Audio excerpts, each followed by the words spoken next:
Very warm welcome to all of you. We start now. Good evening, India. Good morning, America. Good afternoon, London, elsewhere.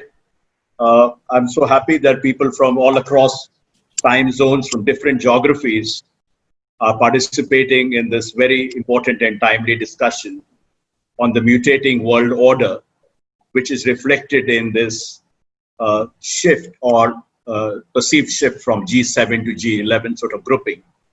Ladies and gentlemen, it's enormously uplifting to see so many familiar faces in the audience.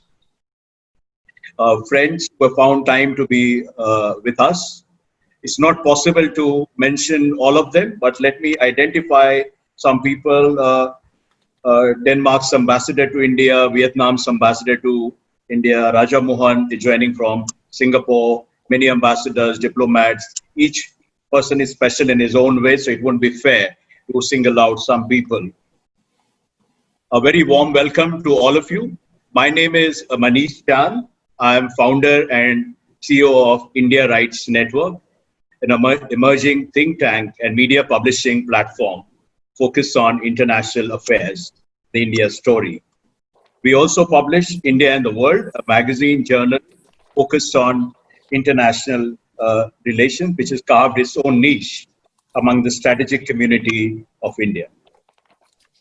The Global Insights India TGII is a research arm of our organization and focuses on issues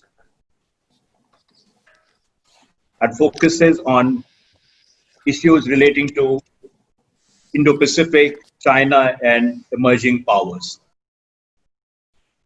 Ladies and gentlemen, friends, let me welcome and introduce our outstanding speakers today briefly. They include some of our best minds, iconic names working in interlinked areas of diplomacy and strategic thinking.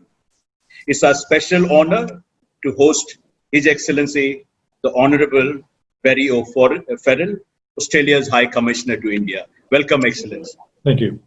Ambassador Kanwal Sibal, former Foreign Secretary of India, India's former ambassador to France, Russia, Turkey, and Egypt. Ambassador Richard Verma, Vice Chair and Partner, the Asia Group, and former US Ambassador to India. Ambassador Anil Wadhwa, India's former Ambassador, Italy, Thailand, and Poland, and former Secretary in the Ministry of External Affairs. And of course, Gautam Bambawale, India's former Ambassador, China, Pakistan, and Bhutan. I will introduce them in detail when I ask them to speak. Ladies and gentlemen, now let me unpack the overarching theme of this webinar, lay the table as it were. We are meeting at a time of unprecedented crisis and geopolitical churn triggered by a rampaging pandemic that has killed near 1 million people and affected over 10 million people around the world. This virus is brutally egalitarian and is no respecter of national borders. It has also blurred the hierarchy of rich and poor nations. It's become a 3D world marked by death, despair, and devastation. In this 3D world, the only certainty is uncertainty. It's time to replace these 3Ds with 3Rs: reappraisal, rebuilding, and resurgence. This is what this webinar is all about: reappraisal, rebuilding, resurgence, where we are going, where we ought to be going. The theme of the seminar, from G7 to G11, Unscrambling Post-COVID Geopolitical Alphabet, is therefore appropriate and could be seen as a metaphor for a changing world order. Let me give you some background to this debate. On May 31, US President Donald Trump, in his vintage maverick style, responded to a growing impatience with the existing order of things by terming the G7 as a very outdated group and proposed that the G7 be expanded to include India, Australia, South Korea, and Russia in the grouping of the largest advanced economies. In a conversation with journalists aboard his special aircraft, Air Force One, President Trump suggested that the G7 should be expanded and rechrist as G10 or G11 and proposed that the grouping holds an in-person meeting of leaders in September or November in the US this year. 2 days later, responding to President Trump's G1 proposal in a telephonic conversation on June 2nd, India's Prime Minister Narendra Modi commended him, I quote, for his creative and far-sighted approach, acknowledging the fact that such an expanded forum would be in keeping with the emerging reality of the post-COVID world. Mr. Modi underlined that India would be happy to work with the United States and other countries to ensure the success of the proposed summit. All new invitees to G11, which sound almost like a cricket team, have welcomed the G10, G11 concept. Those who are termed outdated by President Trump are predictably peeved and have resented it. In many ways, the current G7, as argued by President Trump, looks like an anachronism, as they now account for less than a third of global GDP on a purchasing power parity basis and less than half on market exchange rates basis, according to the 2007 report of the accountancy firm Pricewaterhouse. The G7 countries, when constituted, accounted for close to 2/3 of global GDP. The 7 largest economies, E7 or emerging 7, comprising Brazil, China, India, Indonesia, Mexico, Russia, and Turkey, by contrast, account for over a third of global GDP on PPP terms and over a quarter on MER basis. The G10 or 11 proposal has predictably generated intense debate in strategic academic circles about the rationality and viability of the new grouping, which is still an idea in progress. Today, this webinar, we ought to be asking ourselves, is G10-11 an opportunity to recast the world order and create a new multilateral body that can effectively address crises and challenges of the post-COVID world? Hopefully, this webinar will illuminate and clarify complex issues that underpin the idea of G10-11 and how such a grouping, if it comes to fruition, can be shaped to address emergent challenges of the post-COVID world. Ladies and gentlemen, the idea of changing the world... In the shelf below, that color thing. Yeah. Is that okay? The idea of changing the world or the world order is a romantic, poetic, and revolutionary idea. We don't know how this geopolitical alphabet will be scrambled and unscrambled to create a new form, an idiom of a new world order. Let me end my opening remarks with the much-cited quatrain of Omar Khayyam in Rubaya. He says, "Our love, could thou and I with fate conspire to grasp this sorry scheme of things entire, would not we shatter it to bits and then remold it nearer to the heart's desire?" Can we create a world which is more in sync with the heart and not just the mind? This is important to bear in mind because it may sound like an emotional sort of spin, but we need to create a world with the heart. Ladies and gentlemen, now it's my pleasure to invite Australia's High Commissioner to India, the Right Honourable Barry O'Farrell. Let me introduce him briefly. He is Australia's High Commissioner to India. Before, he served in the Parliament of New South Wales from 1995 to 2015, including as the state's 43rd Premier between 2011 and 2014. For those who do not know, Australia's most populous and multicultural state, New South Wales, generates a third of the nation's gross domestic product. As Premier, Mr. O'Farrell initiated and led annual trade missions to India to promote economic, cultural, and social links between New South Wales and the states of India. High Commissioner loves cricket, and he was, and he bats for India. He's a strong believer in India's destiny. If I go on speaking about the High Commission, each of our speakers, we end up taking a lot of time. So, High Commissioner, I now turn to you. Let me just explain very briefly housekeeping rules, the way as we go along. Essentially, each speaker, I'm going to be posing a set of interlinked questions, or maybe two questions, and they're to respond in 5 to 7 minutes at the most, because there'll be, and we hope to complete this opening round, say in 45 minutes, which will be followed by a freewheeling discussion. I already see quite a few questions coming from the audience, people who have sent me on email and otherwise, and people are just joining in.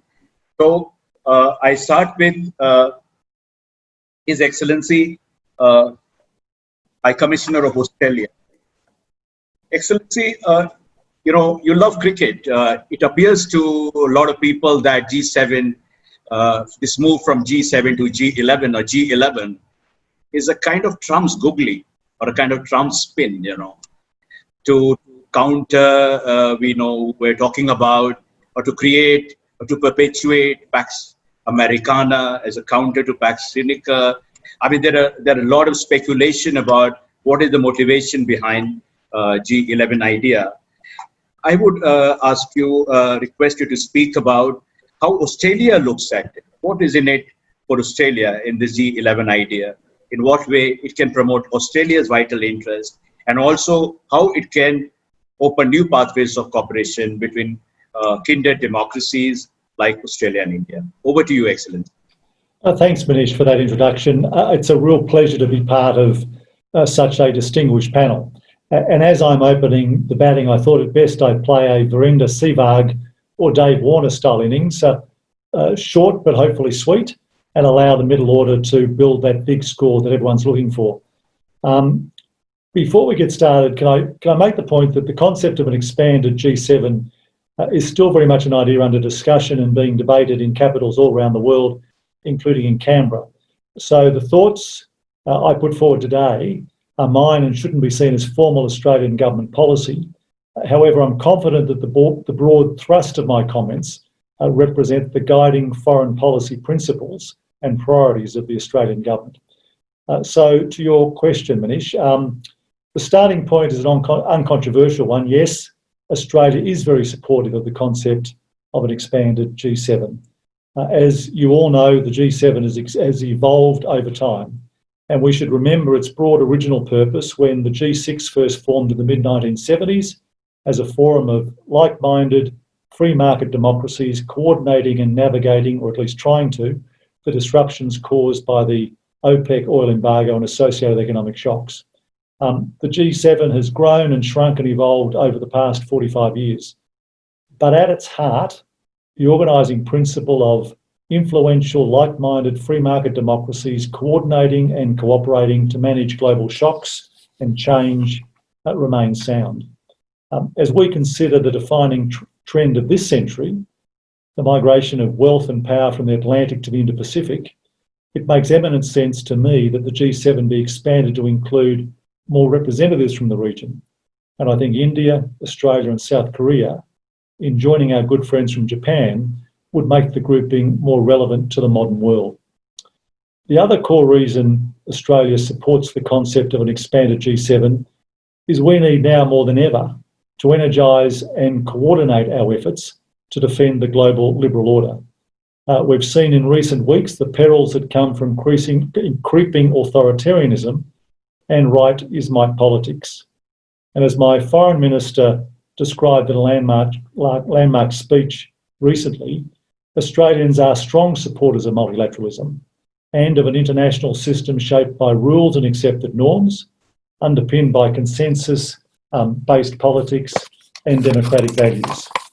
We, like most member countries being identified as potential new members of the G7, most notably India, oppose the notion of international order characterised by hierarchy and coercion.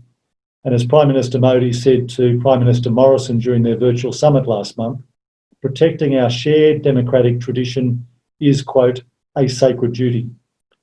Building our resilience to the efforts of others to coerce and bully us is a major priority for the Australian government. Yesterday, Prime Minister Morrison announced a major boost to our defence capability, allocating $270 billion to fortify our capacity to deter aggressors and, for the first time, equip us with long-range hypersonic land, sea and air-based strike capabilities. This came a day after the Defence Minister unveiled a major expansion in our cyber security capabilities, with the government to spend an additional $1.35 billion on building cyber resilience and recruiting another 500 new cyber experts. This shared interest in protecting an open, rules-based international system is also a key feature of the modern Australia-India relationship.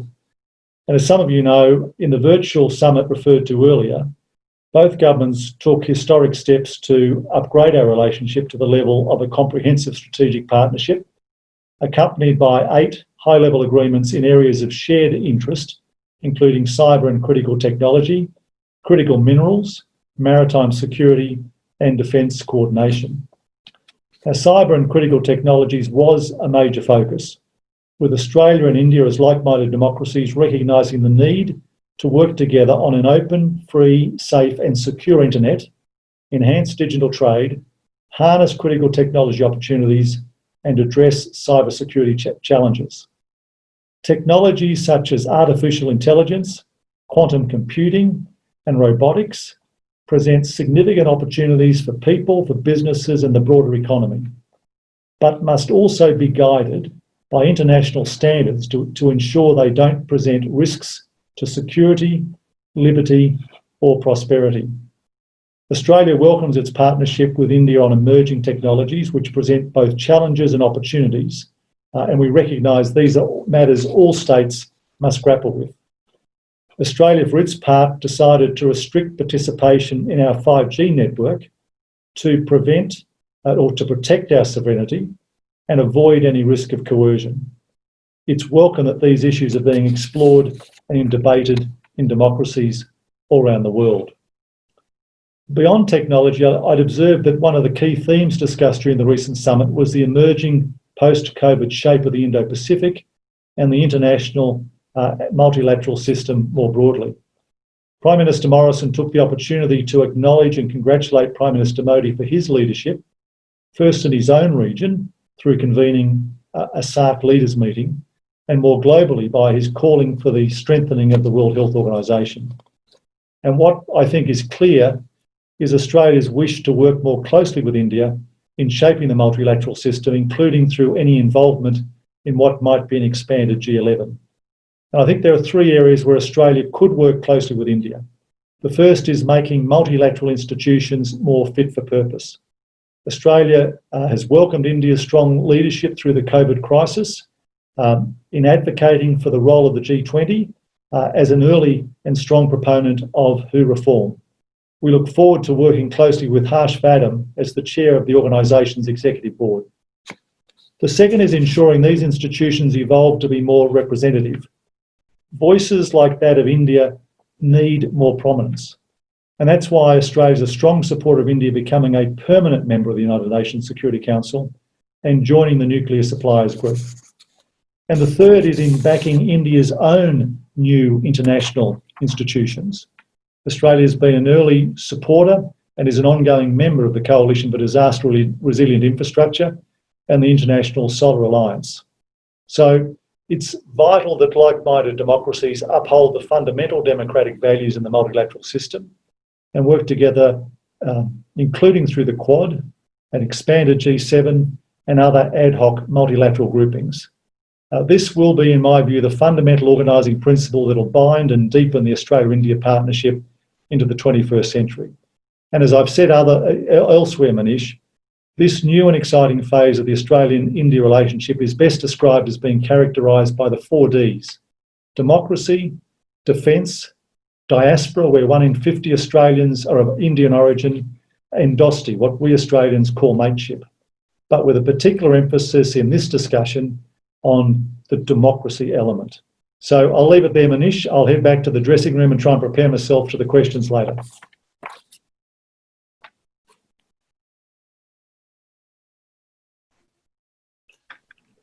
Manish, I think you're muted.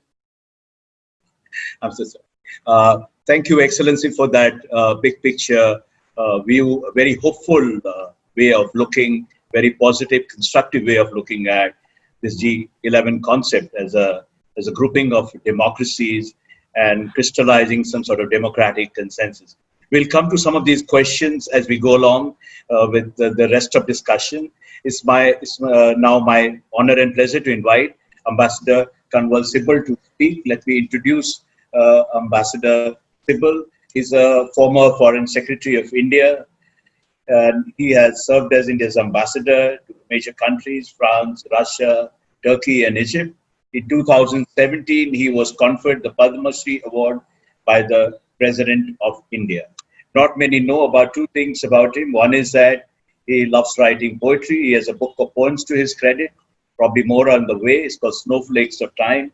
While researching his resume, I figured out that he's also the first Grand Doctor of Philosophy in India. Ambassador Sibal, I would like you to focus on, essentially the G11 concept from the Indian perspective, so to say. What's in it for India? What are our strategic gains from joining such a grouping? Prime Minister Modi sounded quite positive, even enthusiastic about the idea. Some say that it's a counter-China club primarily. Is there a danger that we are getting sucked into some sort of China containment gang up? But more importantly, please first you should address what's in it for India, how we can leverage G11 to remold or mold a new world order. Over to you, Ambassador. Well, firstly, in G7 or G8, China was not present. And therefore, if China remains absent from G10 or G11, it is nothing new. Despite that, over the years, China has become the second largest economy in the world. And the volume of commercial and trade investment between China and the G7 countries is huge. But that did not convince the G7 to include China for the reasons that the Australian High Commissioner has mentioned, that G7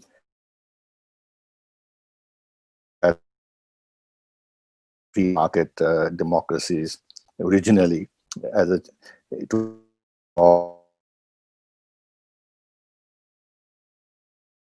instability that this was causing.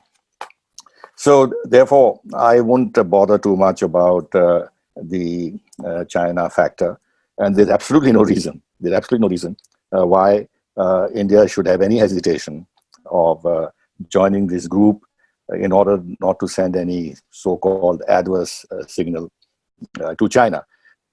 Even more importantly, if you come to the whole concept of the Indo-Pacific, or the Quad, or the Malabar exercises, or the India, US, Japan summits, or the logistic access arrangements that India has signed with the US, with Australia, with France, and possibly with Japan shortly. These are all steps or concepts that China can interpret as being directed against China, but we are there, and we are going ahead in this direction. So the fact that Trump has launched this concept of the G10 or G11, China has kept out, to my mind, is fairly irrelevant to the debate. That is one. The other, of course, is that this G10, G11 thing is still, as was rightly said, something of a work in progress. The fact that Trump had announced it is itself problematic for some countries because of his record in handling foreign policy. And it is unrealistic of him to propose that this meeting be held in September on the margins of the UN General Assembly or before the US elections. I don't think there will be many buyers for this. People will want to wait for the US elections to take place and to see who wins. If Trump wins, of course, then this concept can be promoted further. If Biden wins, then we'll have to see how the next US government tries to shape this concept. But the big problem is Russia. Now, Trump has also indicated that he would like Russia to join, quite apart from the domestic controversy in the United States. It's more than a controversy. The polarization that has taken place around the relationship with Russia, this is a non-starter. Number one. Number two, Russia itself has reacted in a lukewarm fashion, where Putin has said that he would join only if Russia is treated with respect. Now, assuming for a moment that Russia joins, my own feeling is that if the conditions are right, and if there is really a genuine consensus about Russia joining, and here, just for a moment, I'll also mention the European factors. The Europeans will resist the inclusion of Russia until, of course, on Ukraine and on Crimea and other things, there is some forward movement to their satisfaction, because they have to handle not only public opinion in the major European countries, but the East European countries, Poland and the Baltic states would feel very strongly, and Ukraine will feel very strongly about this. But assuming for a moment that there is a consensus built and Russia joins, it'll be interesting, because I think Russia will join if the conditions were favorable. Then where is this whole issue about the China factor? So look at the Russia-China strategic ties; they're very deep. And if Russia joins, then clearly you have to then look at the whole G10, G11 in a very different light, and then you have to look at India's inclusion in that in relation to the China factor very differently, because the fact that India may join the grouping does not mean that India is going to join a Western alliance as such. And if Russia were to join, then the whole concern that somehow India is walking into a Western alliance, in inverted commas, would lose meaning, because Russia is not going to join any Western alliance. Now, if genuinely, as has been brought out by the Australian High Commissioner, there is a wide-ranging consensus, global consensus building up, that G7 or the G8 concept is of little relevance. In fact, the relevance of the G8 concept has already been exposed when the G20 was formed. It was clearly felt that G7, G8 was not good enough, and that you had to include other countries, and the G2 concept, the G2 grouping was established. So now, in the case of G10, G11, I think the Australian High Commissioner rightly pointed out that you bring the free market democracies together, but much more importantly, since a lot of action is in Asia and the Asia Pacific region, and China's biggest threat is in that region, then you have to get countries in this region who are concerned and who are the victims of Chinese expansionism and aggression, whether it is Japan or Australia. Well, Australia is not directly a victim of aggression as such, but then the manner in which China is treating Australia with all the sanctions and everything else, and India, there is a good reason for these countries to come together, and also to manage the whole concept of the Indo-Pacific and the freedom of navigation and freedom of overflights, not only in the Western Pacific, but freedom of navigation, protection of the sea lanes of communication in the Indian Ocean. You have to look ahead and see what China is planning. Not planning, actually, it is achieving that. It has got this China-Pakistan economic corridor, which gives them access to the Arabian Sea. They have this China-Myanmar economic corridor, which gives them access to the Bay of Bengal. So something which over centuries, at least the British tried to resist, Russia giving access to the warm waters of the Indian Ocean. Now, in changed circumstances, China is getting access to the warm waters of the Indian Ocean and creating security threats all around the littoral of the Indian Ocean countries. Now, if China, as was expected, had become a more open country, more democratic, and more willing to abide by international law, one might have viewed China's expansionism somewhat differently, but the kind of authoritarian state it has become, and its ambitions clearly known and expressed, and wanting to now replace the United States as the foremost global power by 2049, and establishing timelines for that. And clearly very hegemonic and hierarchical in its thinking, where it cannot tolerate the idea of any country, especially in Asia, being an obstacle, and hence the pressure on India and Ladakh and everything else. Now, in that situation, you have to see China's expansion on the Asian landmass and its expansion in the Indian Ocean as two sides of the same coin. And it is very worrisome. It'll be for the first time in history, that any country would dominate the Asian landmass and would see, if not domination, at least a very important strategic position in the Indian Ocean. And all these two, the position on the landmass and the position on the Indian Ocean, is tied together through these two economic corridors. So it is a challenge for all countries. For the time being, I find that our partners are concentrating more on the sea. But I think that's a mistake, because the sea and the landmass are connected. And the whole Belt and Road Initiative on land, the Eurasian corridor, is linked to the maritime Silk Route. So therefore, they should look at it in totality, and therefore look at India's problem on land with China in the same optic as they see the Chinese expansion in the Indian Ocean as a common threat. So these are some of the initial thoughts I have.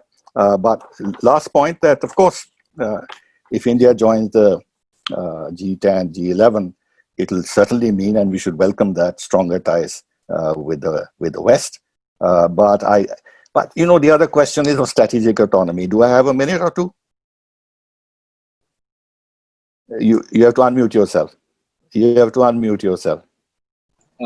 go ahead, Ambassador Sybil. Maybe a minute. You know, we come back. There are quite a few things which you have. Okay, let me just speak a minute on the strategic autonomy, right, because this is a bit of a bugbear for many of our Western friends, that somehow strategic autonomy means that we are not committed to a real relationship with the West, and we still have that bug of the non-alignment somewhere stuck in our DNA. But I put it to you, which is the country, and Ambassador Richard Verma is there, which is the country which protects, cherishes, and asserts its strategic autonomy the most in the world? Is the United States of America. China also protects its strategic autonomy, but leave aside China, it's a different system. But look at Europe. Even today, you look at the discourse of the French president and the statements he issues, he specifically refers to strategic autonomy, not only for France, but also for Europe. So strategic autonomy simply is a reflection of the power of a country. If you are like Japan, totally dependent for your defense on America, then you don't have strategic autonomy. Europe also is now festering a little bit because it doesn't have that much room for maneuver. I mean France, countries like France and others. So therefore, let's not look at strategic autonomy. Let's look at strategic autonomy in this light. A big country like India has to have strategic autonomy, but there's no contradiction between that and having a strong, mutually beneficial relationship with the West. Thank you. Thank you. Thank you, Ambassador Sybil. That was, I think, well said. Strategic autonomy. I mean, there is a loose kind of criticism that joining G11 would, compromise our strategic autonomy, and will be seen to be part of the anti-China camp. I'm glad you have addressed those questions, and also the inclusion of Russia. We'll come back to that.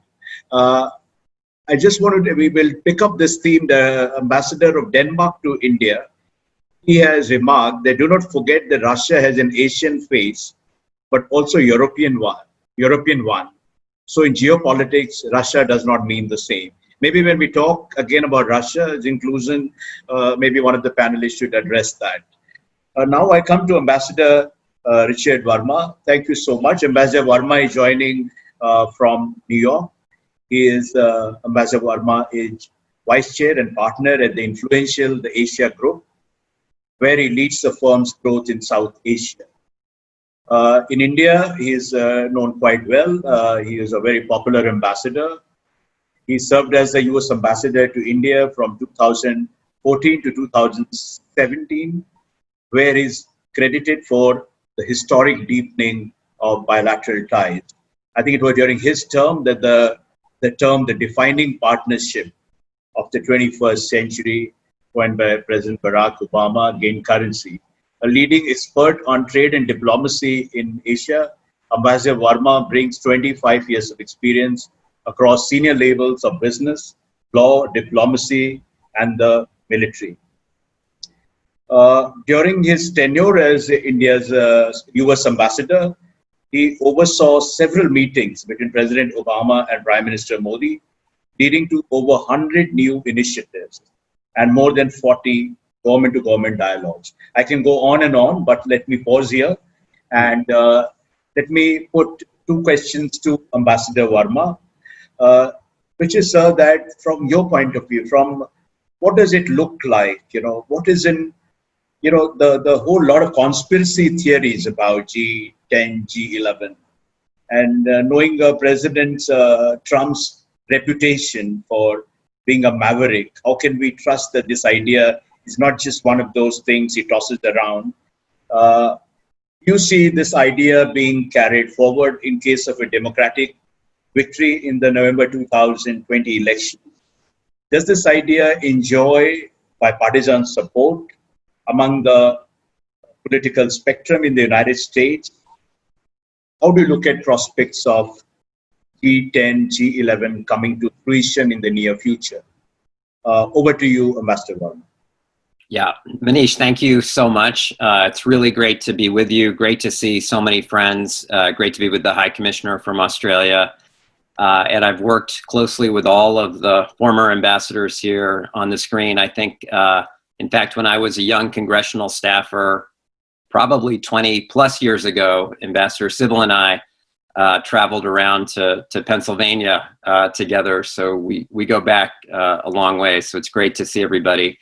And I maybe want to expand what we're talking about here, because I think it would be limiting to just talk about the G7 to the G10 or G11, and all of us can argue about the pluses and minuses of whatever formation we come up with. I think the really important question is what all of you have been talking about for years, which is giving India a seat at the high table, giving India a seat in international institutions. And I was proud to be part of an administration, the first administration in US history that welcomed India's seat onto the permanent membership of the UN Security Council.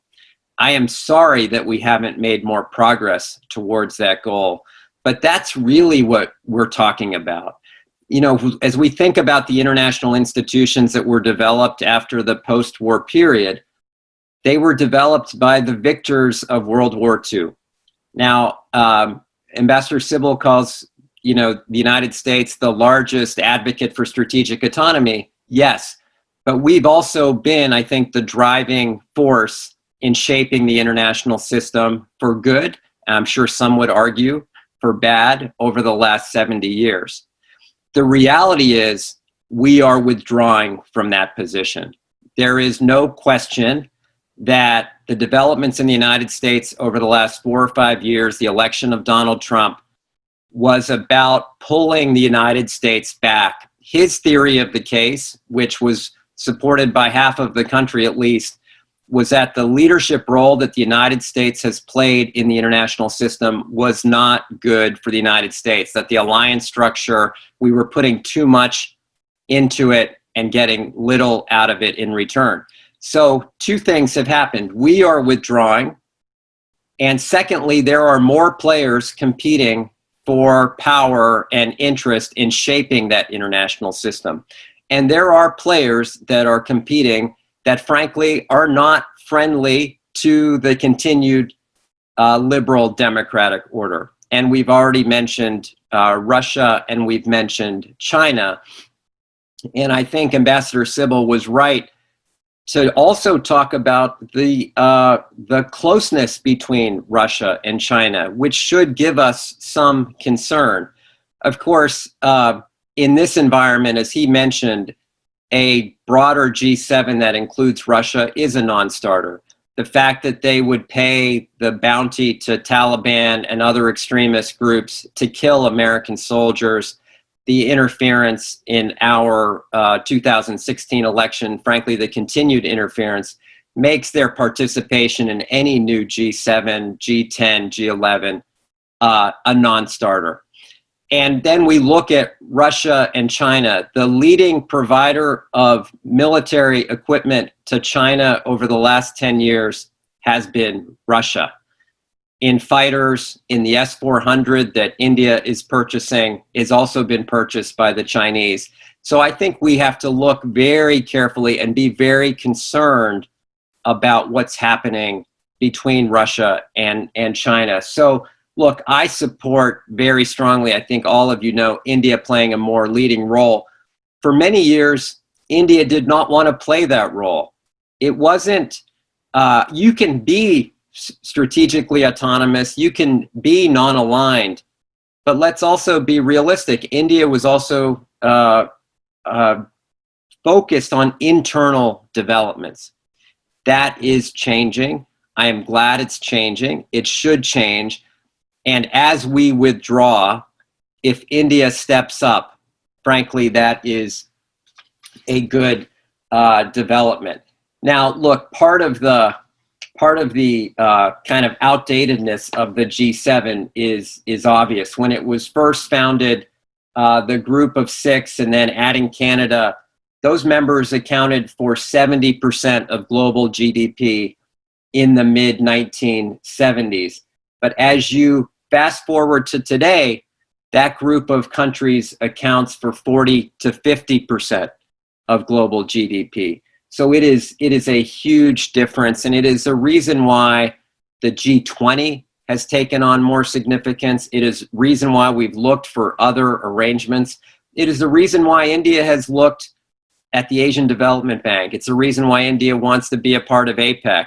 It's a reason why the Quad has grown in salience. We should be looking at all of these arrangements because I think the G7 is anachronistic. It is now outliving its kind of course. I'll just say to you, I would offer, and I don't say this enthusiastically or proudly, that you have to look at what President Trump offered with some degree of caution. This is a president that has not embraced international arrangements.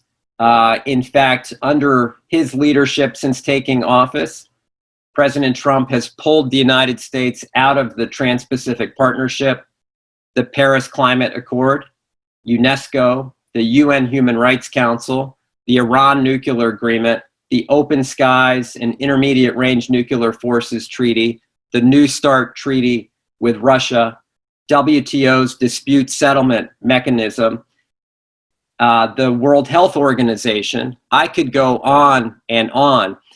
I think it was Fareed Zakaria who wrote recently that the biggest threat to the international system may be President Trump himself as he seeks to dismantle it in favor of what he thinks will be an advantage to the United States. I think that is sadly mistaken. And unfortunately, he is on a course to greatly divide the United States and weaken its position internationally, particularly most disturbing as he goes down this racial kind of white nationalism that he's embraced, which I think any country should think twice before it wants to embrace that kind of narrative coming out of Washington. And I'm sorry to have to report that that is the case. So, Manish, to answer your questions, obviously we want India to play a more leading role. It can be done. It should be done. I hope we're the architect of that. I believe mainstream Republicans and mainstream Democrats agree to that. It is bipartisan view in the United States. We're on a bit of an extreme departure these last 3.5 years in the U.S. forgive us. We will return, I think, to a proper place in the next few months. That is my hope. I will stop there. Thank you.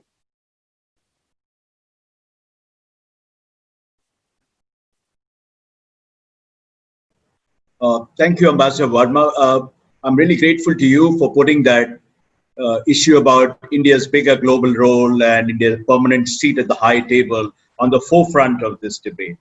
As I said in the beginning in my opening remarks, that this whole business about G7 to G11 is a metaphor for changing the world order, for forging a more inclusive world order.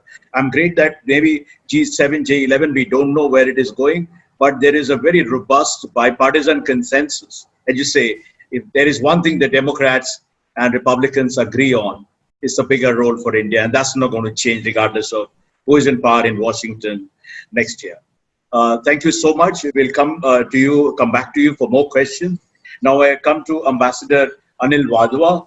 Ambassador Wadhwa served as Secretary in India's Ministry of External Affairs.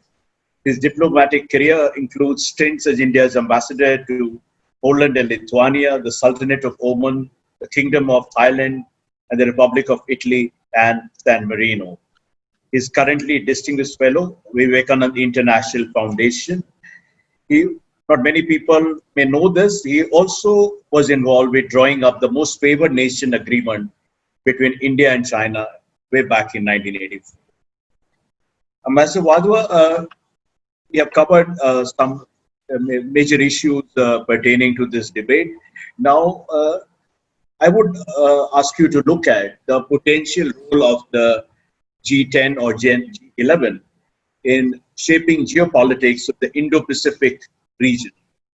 How will G11 complement plurilateral forums and groupings like the Quad and trilaterals such as India, US, Japan, trilateral, or India, Japan, Australia? We have quite a bit. We have quite a bit of alphabet soup here. Where does the G10, G11 figure in all this? Over to you, sir. Well, thank you very much, Manish, and it's a pleasure to be on this webinar as well. Let me respond to your questions by making a few brief points. The first point I like to make is I think G11 is an idea whose time has come. I've noted very carefully what Ambassador Verma has said about President Trump. We look upon what he's saying as President of the United States here in India.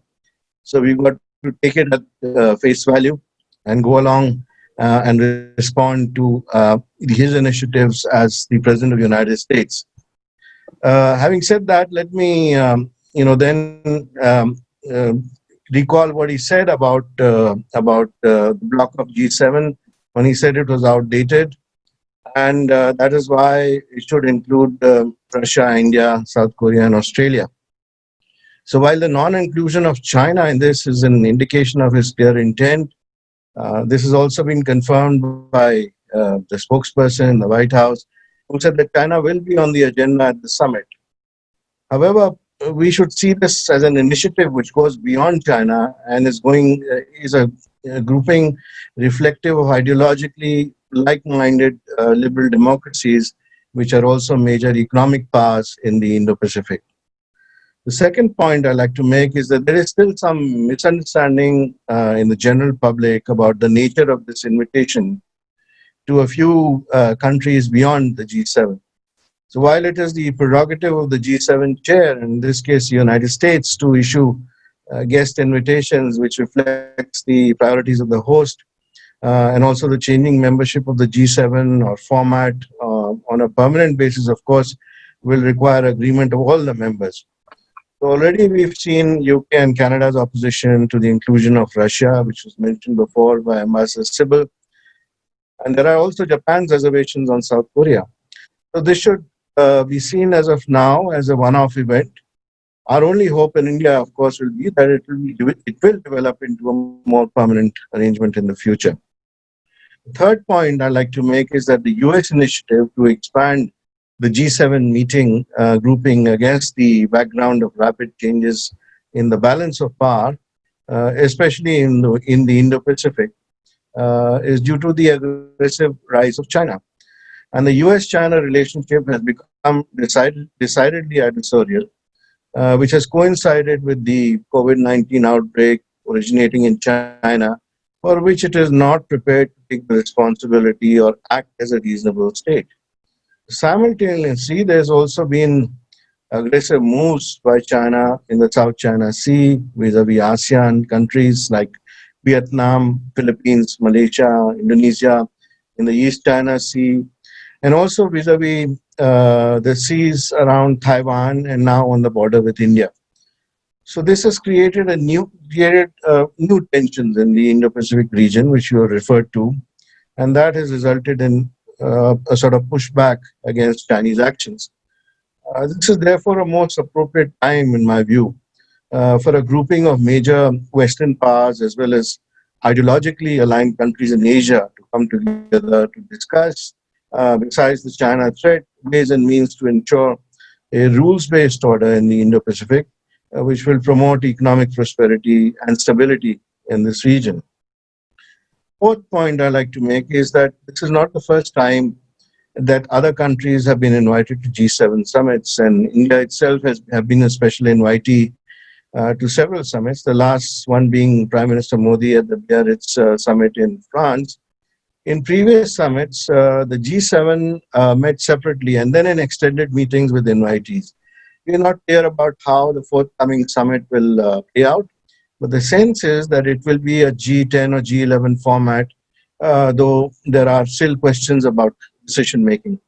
If all countries are treated as co-equals in decision making, then the presence of the three major countries from the Indo-Pacific, and that is India, South Korea, and Australia, would certainly ensure that the outcome has a bearing on future policies affecting the Indo-Pacific. Fifth point I'd like to make is that if the grouping is expanded to include South Korea, India, and Australia, then in effect, the G10 or G11 will include all Quad or Quad Plus members. So this will bolster the US Indo-Pacific strategy because the additional countries being suggested include South Korea and Australia, both allies of the United States. There's India, Japan, and Australia who are already members of the Quad grouping, while South Korea has been taking part in the Quad Plus discussions on the COVID-19 crisis. Sixth point is that all the invitees, barring Russia, have advocated the idea of a free and open Indo-Pacific, peaceful settlement of disputes, which is based on rule of law, rather than through unilateral or coercive actions. They've also advocated freedom of navigation and overflights. So these principles also find support in the discussions in the Quad and in the trilateral groupings of India, Japan, Australia, US, Japan, Australia, and India, US, Japan. So given the proposed composition, the expansion of the G7 will certainly supplement and complement the agenda of the Quad and also the trilateral groupings. We should also note here that the US Senate has recently approved the Pacific Deterrence Initiative, and Australia has launched a 10-year defense plan now to meet security challenges in the Indo-Pacific. And these developments in the Indo-Pacific will, first of all, act to encourage the Quad into a more concrete agenda of action, and will also perhaps lead it to now take more concerted action. The Quad Plus, as we know, is already meeting regularly every week to coordinate issues related to COVID-19 and related issues. And now, Manish, the final point, the question on whether the presence of Japan and South Korea and India in the G11 will act as a bridge between the East and the West. So, as you know, the East and West construct is traditionally mentioned in the context of camps led by Russia and the United States. However, this is not the case in my view here. Asia per se has always been represented in the G7 by Japan. So this initiative to expand the G7 is just a reflection, as I mentioned before, of the reality of the present times when Asia has become the engine of global economic growth. And because of the political, military, and economic ascendance and assertiveness of China, which does not play by international rules, there is a need to bring on board like-minded liberal democracies committed to a rules-based international order. So India should and has welcomed this initiative, which also dovetails with its aspirations to become a permanent member of the UN Security Council, as the G7 has an important say in the economic and political power structure of the world. So Manish, I'll stop there now for now and get back to with answers to any questions. Thank you very much.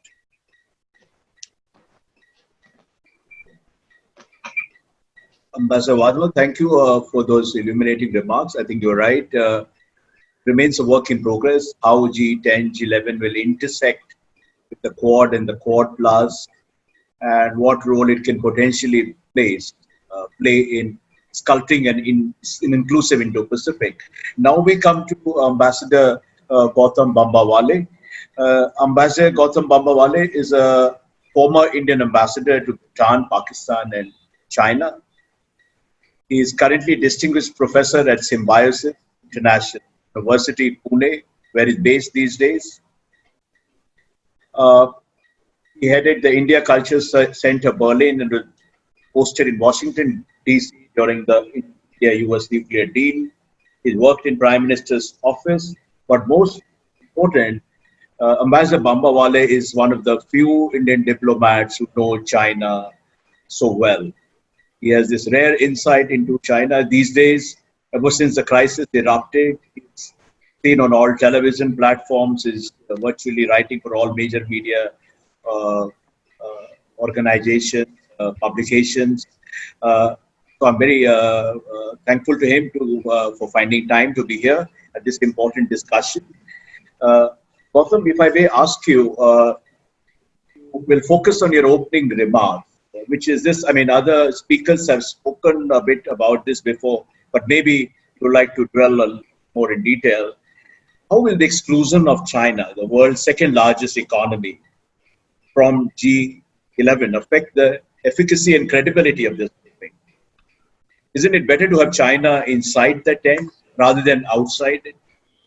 And linked to that, of course, President Trump has said that this is all about, that the G11 is been formed or to have a discussion about the future of China. Again, do you think this will become a kind of a full-blown anti-China club or counter-China club? China has reacted very strongly to the very idea of G11. What's your take? Over to you. Thank you. Thank you so much, Manish. And let me also say that it's a great pleasure to be with you this evening and with all the other panelists and the participants of this webinar. Let me, if you permit me, first let me start with India itself and reiterate and repeat a point which has been made by many of the other speakers. We have been arguing, especially in multilateral organizations, that these international multilateral organizations do not reflect the world of 2020. They reflect the world of 1945. So here, with the expansion of the G7 to the G10 or G11, is an opportunity for India to play a role in international politics and international economics. And I'm delighted that India has grabbed it with both hands. We should not worry too much about who is included or who is not included or who is excluded. As far as we are concerned, we should grab it with both hands. Let's hope it's a more permanent structure. As Ambassador Wadhwa rightly pointed out, at this point of time, it is not very clear or apparent. But let us hope that this becomes a permanent structure. And as one of the largest economies in the world, either the 5th, 6th, or 7th largest economy of the world, I think it is natural that India will be invited, along with other countries like Australia, South Korea, Russia, to this grouping. To come to the China question, of course, as you know, Manish, a few years ago, there was this big discussion about whether China is a responsible stakeholder in the international system. And I think the answer today in the summer of 2020 is very, very clear and very, very apparent to all of us that China is not merely, is she not a responsible stakeholder? She's actually what I can call an irresponsible stakeholder. And for all the reasons that previous speakers have already spoken about, the way they have reacted to calls for studies into the origin and spread of COVID-19, the way they have come out swinging aggressively through their wolf warrior diplomacy. This has also been seen in their aggressiveness in Hong Kong, where a new national security law has been implemented since yesterday, the 1st of July, 2020. They're doing the same thing in the Taiwan Straits. They continue to have a trade and technology war with the United States. And of course, they have now made what their intentions are on the India-China border very, very apparent. Let me take a little bit of time to dwell on this because this is a topical issue. Look, as far as India and China are concerned, it was very, very clear that one of the prerequisites for the rest of the India-China relationship to move ahead was maintenance of peace and tranquility in the India-China border areas. By making their military moves on the ground this summer, the Chinese have very clearly indicated, not only to India, but to everyone else across the world, that they do not desire a balanced, forward-looking relationship with India. So I would say that they have made the choice, and now India will definitely respond and react. We will reassess our China policy. We will recalibrate our China policy. And the banning of 59 apps is only the first step in what I see as a series of steps which are coming down the pipeline. I have argued, and I would hope that one of those measures will be the banning of Chinese firms from participating in India's 5G trials and rollout, like many other countries in the world have done on national security grounds and national security considerations. But that is only one. I hope that there will be a wider discussion in India about what measures to be taken. And I completely agree with the point that these measures, this reassessment has to be done in a calm, rational manner so that we come to conclusions and implement policy accordingly. If China is not included in this expanded G7, call it a G11, and I hope that Russia does participate in it. I think they have every reason from a geopolitical and geostrategic consideration to participate in the G11, in the expanded G7. But I think we should not worry too much about who is in the tent and who is not in the tent. We have all our partners with us, and we are going to expand our relationships and partnerships with these countries. In fact, I would argue that strategic autonomy, which means taking decisions in your national interest, demands that India strengthens its partnerships immeasurably and unambiguously with our partners, whether it's the US, whether it's Australia, whether it's Japan, and perhaps even with countries like South Korea and Indonesia. So I think I've answered your questions directly, frankly, and I think I'll stop there, Manish.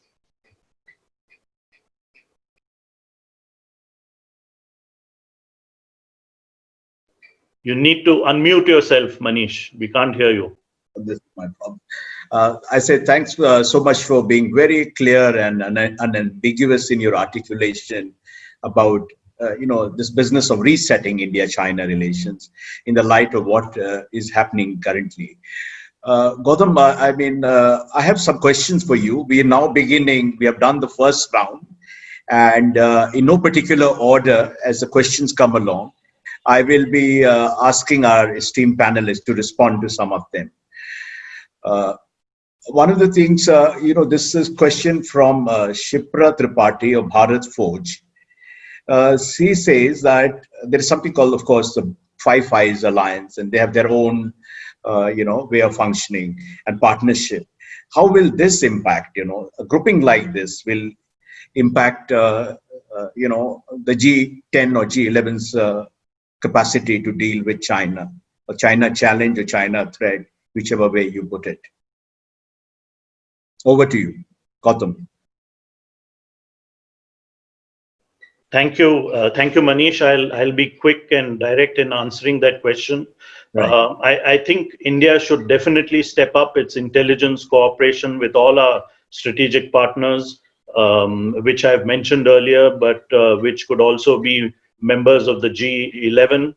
Um, uh, Whether we participate in the Five Eyes and make it a Six Eyes grouping is something that will develop over time. I don't know if we even qualify to be a member of the Five Eye right now in 2020. But as we move ahead, as we build these stronger, unambiguous partnerships, I think time will tell whether we would become a part of a Six Eyes network or not. So I think this is something which will evolve over time, and we'll have to just wait and see. Thank you. All right, thanks. I now turn to His Excellency High Commissioner of Australia to India. So there are quite a few questions from you. I'll club them together. But broadly speaking, the questions are around that, the kind of standoff India is having with China right now. Do you think if this grouping were to be formed, G10 or G11, and one of the members get into a similar sort of crisis-like situation with China, do you think the G10, G11 will be able to handle it more effectively? That's number one. And also, of course, you spoke briefly, you touched upon this in your opening remarks. But given this very sharp downslide in Australia's relations with China, do you think by joining G11 or G10, Australia will further alienate Beijing? Over to you, sir. Well, to follow on from the last batsman, I'll be brief as well. I'd be surprised if a grouping of this sort took on a crisis management or mediation role. But I've always believed that one of India's great strengths is that it has friendly and warm relations with many of the world's influential players, and building these partnerships and friendships like the Australia-India Comprehensive Strategic Partnership can only become more important in the world going ahead. So I think the history of the G7 speaks for itself, and I don't see that changing given we've seen situations like this in the past affecting other countries. In relation to Australia, China and the grouping, Australia has and always will make decisions based on its own national interest. We are an active member of a variety of groupings and forums, and as a medium-sized, open, free trading democratic nation, we'll continue to work with friends and partners in supporting an open, rules-based international system. I often say that Australia's been a trading partner for more than 200 years. We have things to offer the world, our trading partners, that they want. It's up to people to make decisions whether they take those things or not. And whenever at various times we've had people move on from our products, we've simply gone looking for others. Thank you. Before I move on to the next question, just want to tell our audience that you can tweet on the hashtag is India in G11. Now I turn to Ambassador Richard Verma. Basically, this whole debate G7, G11 is also about the reshuffling or restructuring or re-engineering of the world order. We're talking about the alphabet soup, and there are different, groupings on the table. How do you think G10, for example, G11, will impact the efficacy of G20? My question actually is, and which has been in a different manner being put together, asked by the audience as well, is that, 2008 global financial crisis gave birth to G20. 4 months, we are 4 months into this pandemic, and there's a lot of talk about a new world order. Do you think we need a new institution? Is G11, G10 the answer to the post-pandemic world? Yeah, so Manish, I think there are two issues here. There's who and how will the international community work together to solve transnational problems? I think that's That's needed, it's required, and I think the pandemic has shown, unfortunately, that we failed to do it successfully. And again, I regret that the last meeting of the G7, the reason there was failure to come up with a comprehensive agreement was because of the United States. We couldn't agree to call it the Chinese flu. And so we walked away from solving other issues on export controls, on travel, on pharmaceuticals. So yes, we need an international mechanism to work together, because this will not be the only pandemic. We will have other transnational problems of migration, of terrorism, of climate change. And so we better get our act together from a global perspective. That means working with adversaries, that means working with allies. But the second thing that's important to me, again, I'll restate, I don't care whether it's G10, G11, G7, G20. What I care about are like-minded nations coming together who believe in certain principles, ideas, and values. And when I think about why the US and India, for example, have actually come closer together over the last 20 years in particular, it is based not so much on our trade, not so much on our defense exercises. It's based on the ideas that we actually hold dear together. And for me, those fall into three categories. One, we share common views on social justice and inclusivity, and you just go back through 200 years of great thinkers in both countries influencing each other. Secondly, we care about democracy. And again, we work together. I think about your founders coming to the United States, taking what aspects of the American Constitution they thought were relevant, but we both have strong democratic traditions. And third, and it's a more recent grouping of ideas, is on this notion of a free and open Indo-Pacific, where we solve disputes peacefully according to the rule of law, transparent. That grouping of countries is most important to me. And whatever that number is, I don't know. But if we can come together under a common set of ideas and values, that will be the glue that holds us together in this century, as opposed to what held us together in the last century.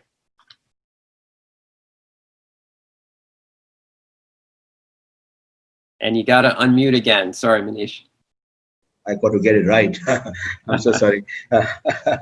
All right. I have a question now from Ragini Malhotra for Ambassador Bambawale, which is essentially, if I were to phrase it, that given the present India-China tensions and escalating rivalry, do you think G10 will help India to mobilize a global coalition to counter China's assertiveness and territorial ambitions?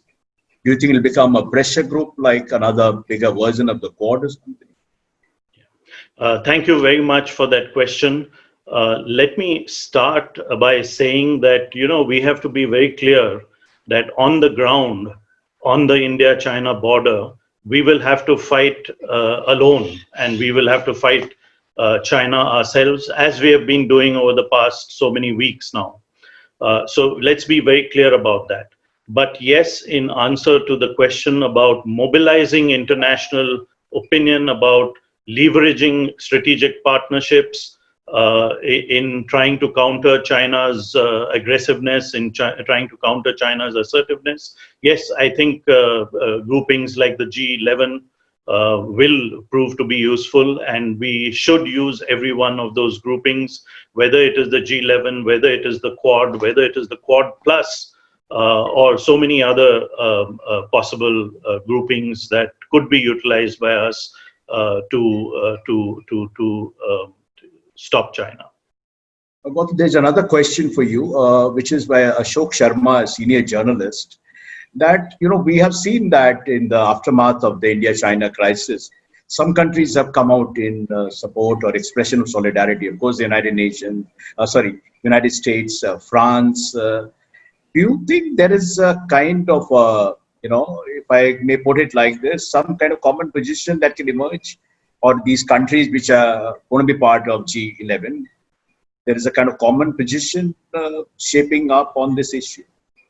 No, I think there is a common position, a common understanding of China's increasing assertiveness, aggressiveness, the fact that it has come out of the COVID crisis, flailing and pushing in all directions.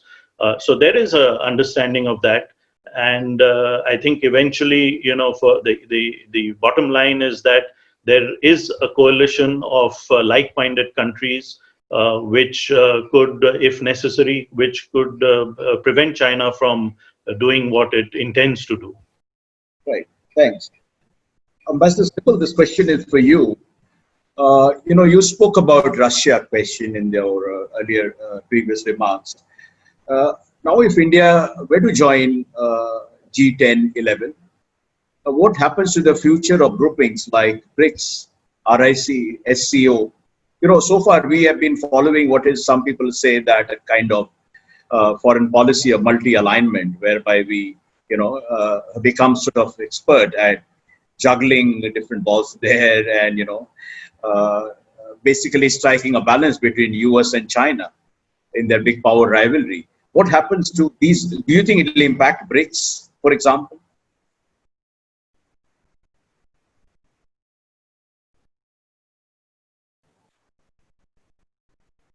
I can't hear you. Can I make a few comments on some of the other things that was said before I answer your question? Please go ahead. Yeah. One is that this Five Eyes business, our intelligence cooperation with some of these countries is at a very inadequate functional level. It is there, it is increasing, but if you talk to our own people, they will say that it is not satisfactory.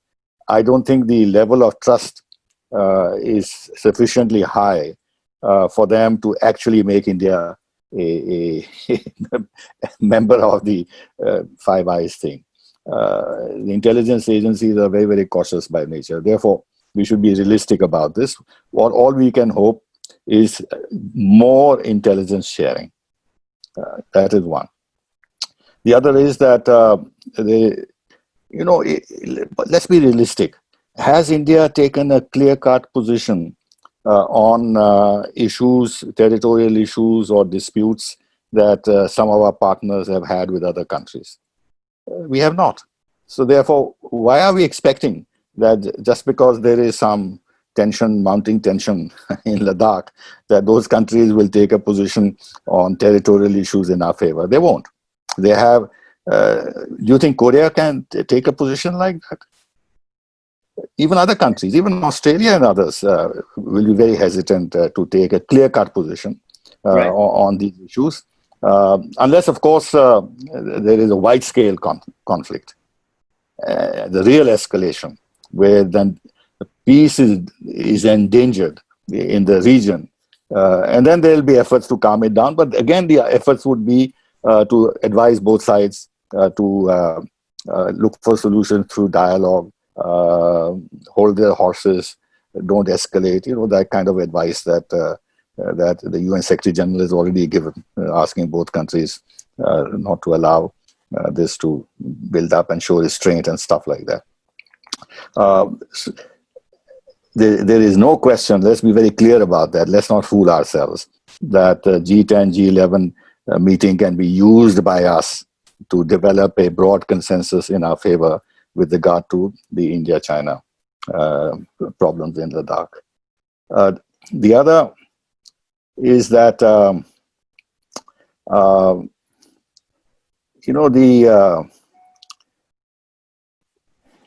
the Russia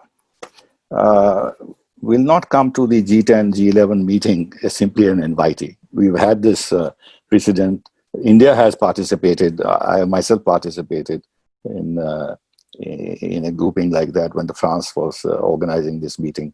When they invite a whole lot of countries on the sidelines for discussions and this and that. Russia will not accept to come as an invitee because it was a full-fledged member of the G8 and it was thrown out from the G8 for the reasons we know. So it'll participate only if it is accepted as a full member, which means indirectly a restitution of their earlier status as a full member. We should keep that in mind. Thirdly, with regard to Ambassador Verma's 3 points which he said with regard to what is now the basis of developing India-US ties, which is social justice, democracy, and free and open Indo-Pacific. I think this is fair enough, but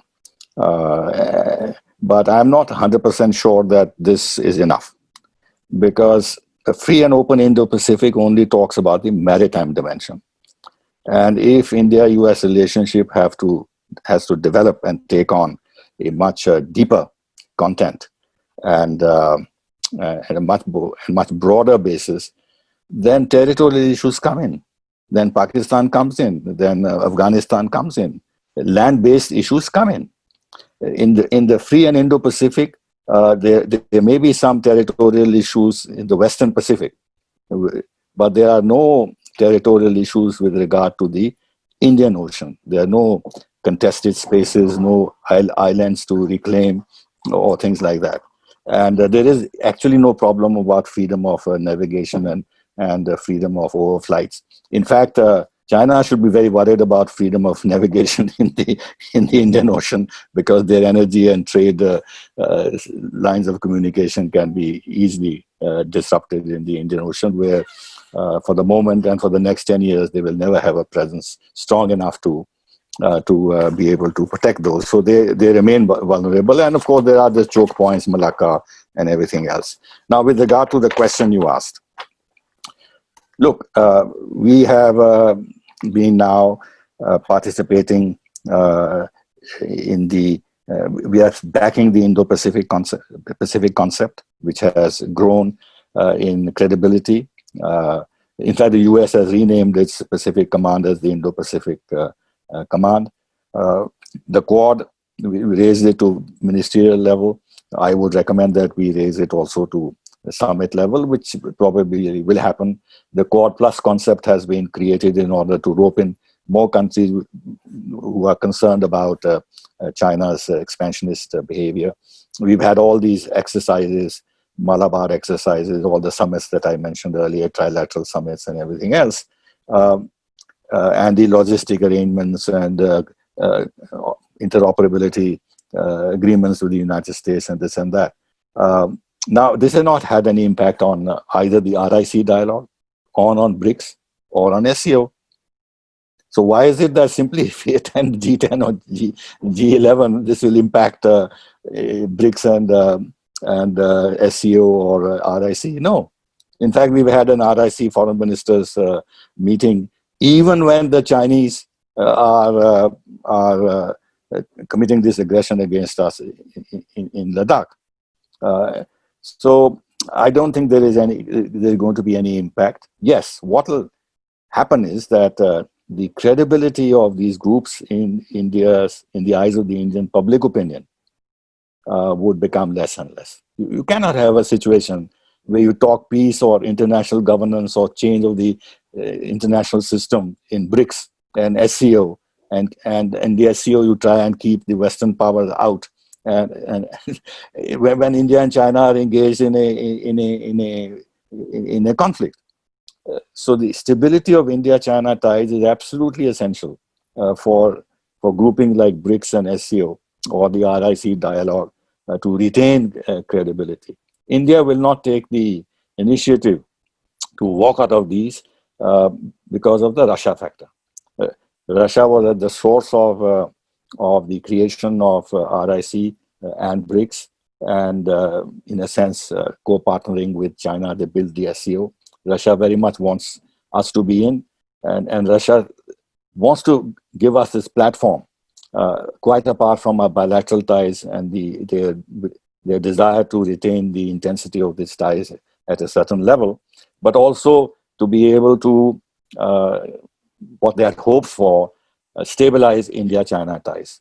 They have not succeeded in this, but they still are trying, and I can share with you that we went in for this RIC dialogue, because of Russia's pressure.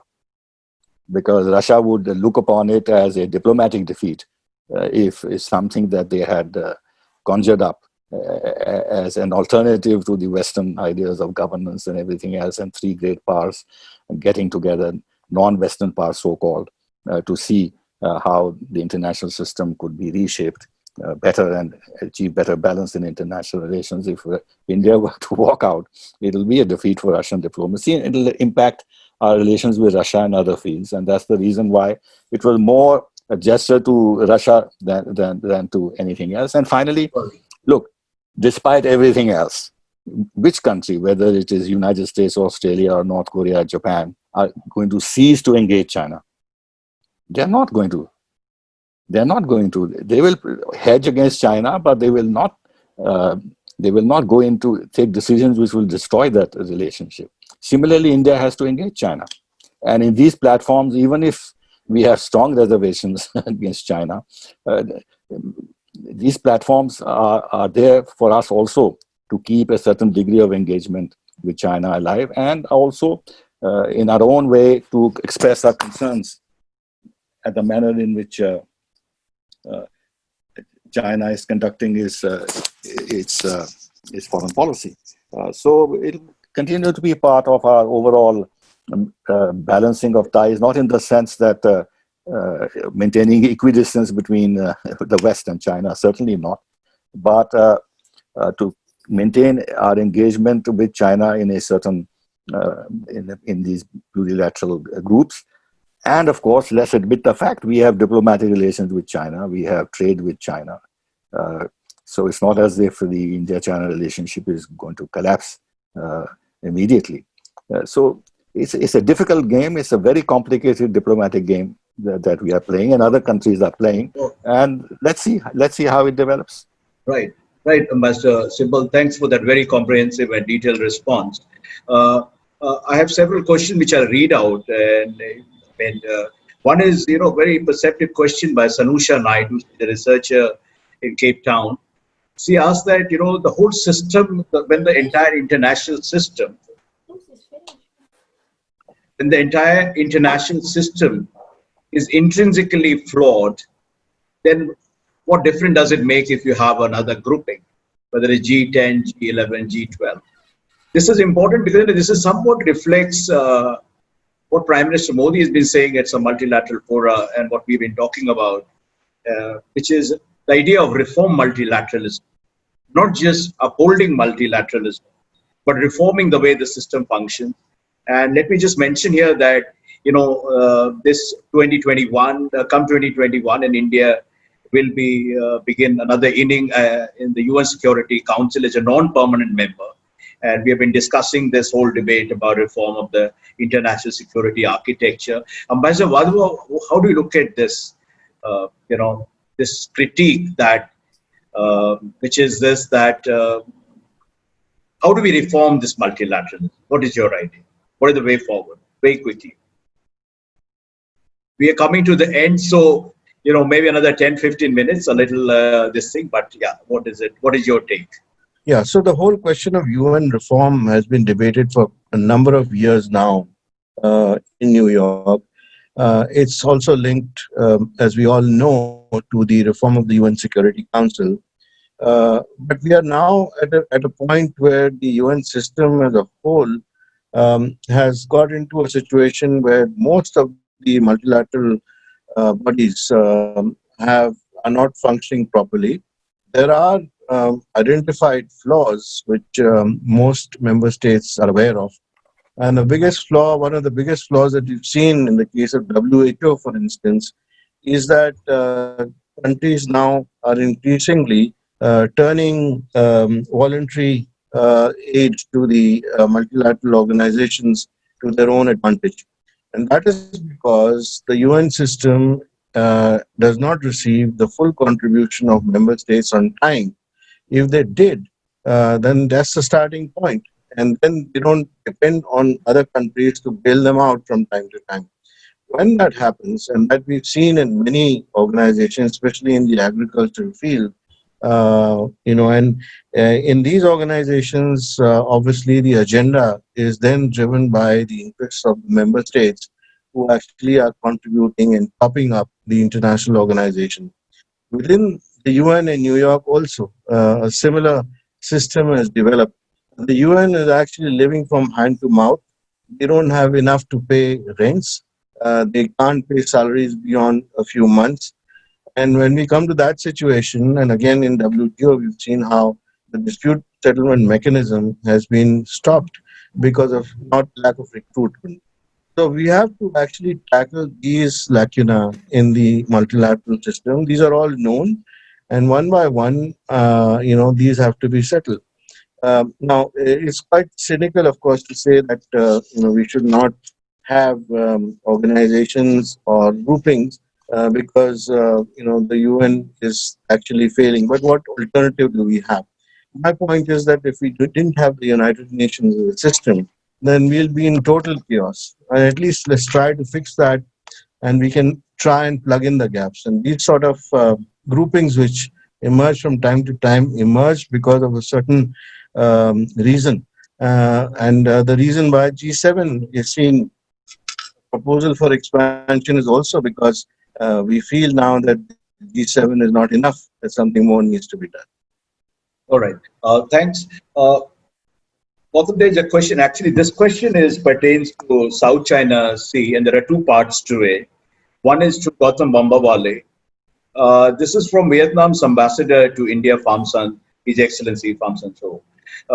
It is that whether India will have a more clear-cut position on South China Sea as part of free and open Indo-Pacific after the Ladakh, what's happening in Ladakh. Do you think we'll be more vocal and assertive about South China Sea, the future, the wake of the Ladakh conflict? That's one.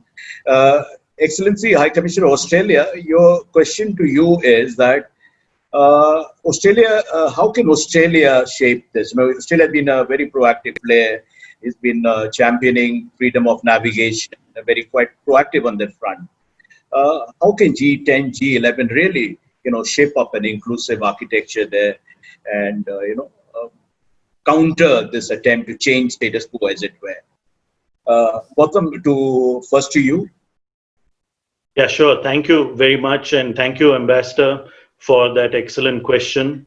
Let me again go back to basics and let me repeat a little bit of what I had said earlier to explain the point that I will make in answer to that question. One of the prerequisites for the India-China relationship to move forward is maintenance of peace and tranquility on the India-China border. The Chinese, by making their military moves, not just in eastern Ladakh, but across the entire 3,488 kilometers of the India-China line of actual control, have shown clearly that they are not interested in maintaining such peace and tranquility. And therefore, it is but natural that the rest of the relationship is going to be adversely and negatively impacted. I do not mean that we are going to go into a deep freeze like we did in the post-1962 period, but definitely it is not going to be the kind of relationship which emerged after Mr. Rajiv Gandhi, the then Prime Minister of India's visit to China in December of 1988. And that is a template which has continued right up till 2020. So to answer the question, I hope that, given the new kind of relationship that will come to exist between India and China, that we will take a much more clear-cut position on issues regarding the South China Sea, issues regarding the free and open Indo-Pacific, issues regarding the Quad, and issues regarding our strong partnerships with countries who are part and parcel of this whole area. Thank you. Excellency, over to you. Mike. Manish, I think the most useful thing a G7 or an expanded G7 could do is simply to reinforce and work together to coordinate how we better apply existing long-standing rules and norms like the United Nations Convention around the Law of the Sea. I think in the same way as like-minded countries argued and ultimately succeeded in getting reform or review of the World Health Organization, I think that perhaps any grouping could be, including an expanded G7, could do that. In the meantime, could I say Australia will continue to call it out, but will continue to criticise interference with other countries' exploitation of that region, will continue to exercise their freedom of navigation through those features and their overflight of them. All right. Thanks so much. There's a set of questions connected with this, the choice of countries which President Trump has made for, which is very arbitrary. Some would say, Australia, India, of course, South Korea, and Russia. We don't know where that debate will, how that debate will pan out. But some argue that what about countries like Indonesia? What about other emerging countries? What about Mexico? In this G10, 11, I'm not arguing, and I don't think this is the intention of the questioner, that it should be all inclusive. But what about Africa? There's no country from Africa. There is no country from Latin America. This will attract the charges of elitism, and to that extent, it may undermine its efficacy. On this very important question, I will first ask Ambassador Richard Verma to reflect on it, followed by His Excellency High Commissioner of Australia. Thank you. Thanks, Manish. And I know we're over time, so I'll go very quickly here. Yeah. Look, I think as you start to add more countries, you very quickly end up closer to the G20, and as opposed to a G10 or a G11. So I actually agree with the question, because I think not having Argentina, Brazil, Indonesia, Mexico, South Africa, Turkey, these are all critical players, whether we call them middle powers or leading powers. To not have them as part of the conversation and to not have an important regional mix of players. So I think it's somewhat inexcusable not to have an African nation, not to have a Latin American nation. So I think any reform has to think about that kind of balance. But again, as you start to add the numbers, you very quickly end up at an existing structure, and that is the G20. All right. Excellency, what's your take on this? I agree with Ambassador Werner, but I'd simply say that countries like Indonesia and Vietnam and others have been incredibly important during the current crisis affecting the world. We've engaged with them, we've each engaged with them, and collectively engaged with them, and I think those things will continue to happen. But it is hard to justify some continents not getting a look in, but the bigger these organisations and forums get, perhaps they end up like other big institutions that fail to deliver common outcomes. All right, thanks so much. We are actually exceeded our time limit, but just a couple of questions. I want to acknowledge people who have been stuck with us right till the end of discussion. There is a question by journalist Achilles Suman. He says that why the expansion of G7 is not being called a coalition of important democracies. The point is this, that this whole question of G7 or G10, whatever you call it, the very word G has a certain baggage to it. Isn't it time for another nomenclature? I want to end this on a more, we're talking about G10, G11, whatever. What about H10, health? The pandemic has put issues like connected to public health on the forefront of the global geopolitical agenda. What was a footnote in joint declarations has climbed right to the top. So just a final thought from all of you. We can go on with this. Your idea, as I said, reimagining a world order which is more inclusive. You want to sum it up? You want to add something more to it? Each of you, whoever wants to take this, we'll have to end this somewhere.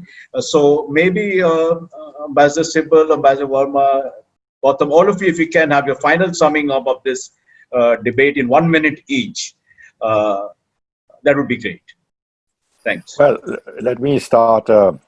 Firstly, I think Trump is focusing on China and the composition of G10, G11 Russia, of course, is doesn't quite fit into that framework. But Pompeo has again said that he's very keen that Russia participate. That has been a leitmotif of Trump ever since he became president. But there's this huge internal resistance. But leaving aside, maybe Russia's inclusion would also create some kind of a mistrust and some kind of a burgeoning rift between India and China, between China and Russia geostrategically, etc., etc. But the focus is on China, hence, therefore, Mexico, Latin America, or Africa and others, they have not been involved. Secondly, this multilateralism business. The United Nations is seized of this. In fact, this particular UNGA session is supposed to come out with a big report on multilateralism. This is an issue which is troubling everybody, and there is no easy answer. There's absolutely no easy answer, and I don't think beyond latitudes, the UNGA will come out with a report that will actually, once again, give impetus, give substance, give meaning to genuine multilateralism. For that, you need to reform the United Nations, and that, with the best of intentions, is not going to happen quickly enough. I applaud the fact that the United States, Australia, and others are supporting India's permanent membership. France does, UK does, China opposes. But this is not going to happen tomorrow. And the structure that had been built up will not be reformed so easily. So we have to live with this situation and perhaps then create what you might call broadly coalition of interests of like-minded countries based on certain values and some common understanding of the dangers ahead, especially posed by China, which is become a monster, and that monster needs to be contained. How to do that is not going to be easy because China's economic power has grown immensely and its financial resources are huge, and it is working to a plan. Now, how that can be opposed, how all our countries can come together to oppose that, it's an issue, but we are so cheery even of saying that we want to contain China. We sort of use all kinds of vocabulary and all kinds of concepts to do that. So it's a very difficult task that all of us are facing, but there is a challenge ahead and we must recognize it and cooperate accordingly. I'm speaking of the countries that are represented on this panel. Thank you. Thank you, Bas. Ambassador Verma, you will have a quick summing up, something which you'd like to mention. Sure. Maybe 2 or 3 quick points. Let me just respond to Ambassador Sybil, who said earlier that the free and open Pacific was about kind of the sea only and the importance of the land. And I totally agree. I think we have to look beyond the sea. I will remind folks, and you all remember this, in 1962, in a very dangerous situation in South Asia, President Kennedy in the United States actually stepped up with 8 flights a day, 20,000 tons of ammunition and supplies. The 7th Fleet was deployed. We have a history of supporting our friends and partners, and we shouldn't forget that. Secondly, as we do need the global framework, but maybe I'll just end on how important the defining relationship of the 21st century is, and can the United States and India become the natural allies that various prime ministers have called upon us to be? And can we overcome those hesitations of history that Prime Minister Modi has talked about? I believe we can. And I believe if we do, and again, we ground it in our values and shared vision for a common future and common good, we actually, the two of us together with our friends like Australia, can really shape the international system in a very, very positive way. Thank you, Ambassador. Ambassador Anil Wadhwa, sir, you would like to add something very quickly? 1 minute.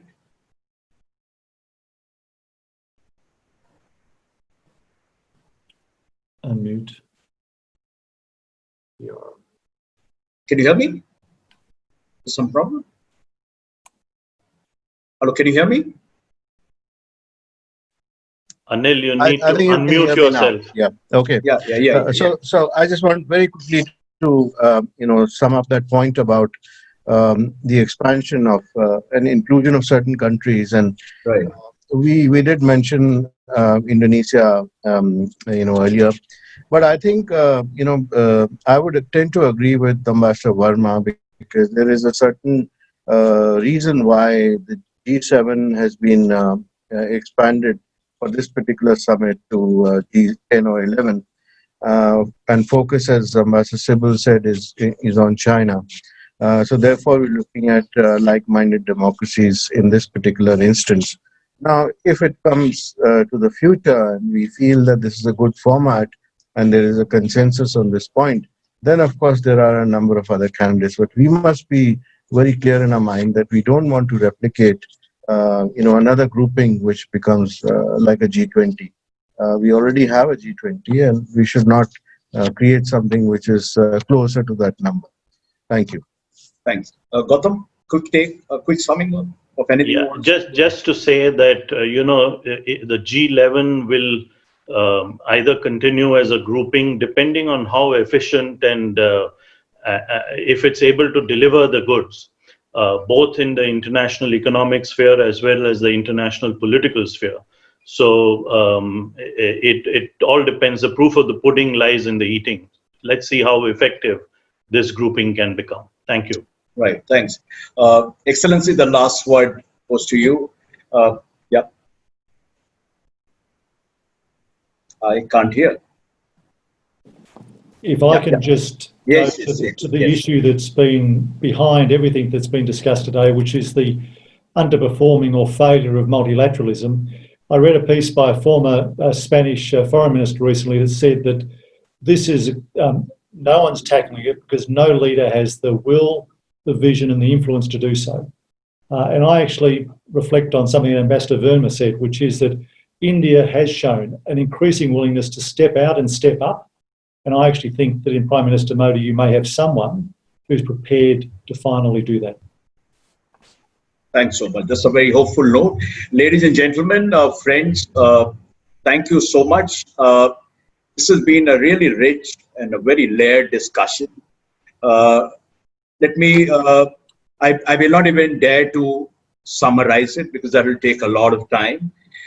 Just to say a few things very quickly, which is this, that I think this panel, the sense of the conference is that the G10 or G11 is an idea whose time has come, that there is an imperative for reforming the global governance architecture, that India is the world's largest, most populous democracy, deserves a seat at the high table. And the idea, basically what the Trump said, this is an outdated group of countries. I mean, this is the point India has been belaboring for so many years, that the United States, that the global governance architecture is hopelessly outdated. It does not reflect the realities of the 21st century.